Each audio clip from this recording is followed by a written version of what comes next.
طريقة الشيبسي في البيت اللي بيقرمش في اقل من دقيقة. تهيألي كده محدش هيشتري الشيء من بره تاني.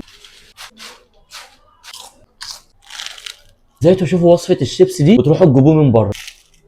اخيرا الطريقه الصح للقرمشه بتاعت الشيبسي في البيت، كميه هتكفيكوا طول اليوم كله. الاول غسلت البطاطس كويس جدا، بعد كده قشرتها، بعد كده غسلتها تاني وقشرتها شيبسي زي ما انتم شايفين. صلوا على النبي واعملوا لايك عشان الخطوه دي مهمه. ميه دافيه هننزل فيه الشيبسي اللي قطعناه شرايح رفيعه، رش كوبايه خل مع رشه ملح مع حبه شطه، وعلى حسب الطعم اللي انتم عايزين تعملوا الشيبسي بيه حطوه. عن نفسي عملته بالشطه فغرقتها شطه. مش هياخد منكم اكتر من ساعة عشان القرمشة تطلع. سيبوها في الميه لمده ساعه، بعد كده تنزلوا بيها على زيت نضيف. تكونوا موطيين النار كويس جدا عشان الشيبسي ما يتحرق لحد ما يديكوا اللون الذهبي الغامق اللي انتوا شايفينه ده. عايز اقول لكم الطريقه دي بقت ادمان وكل مره بعمل، والقرمشه طلعت مش طبيعيه.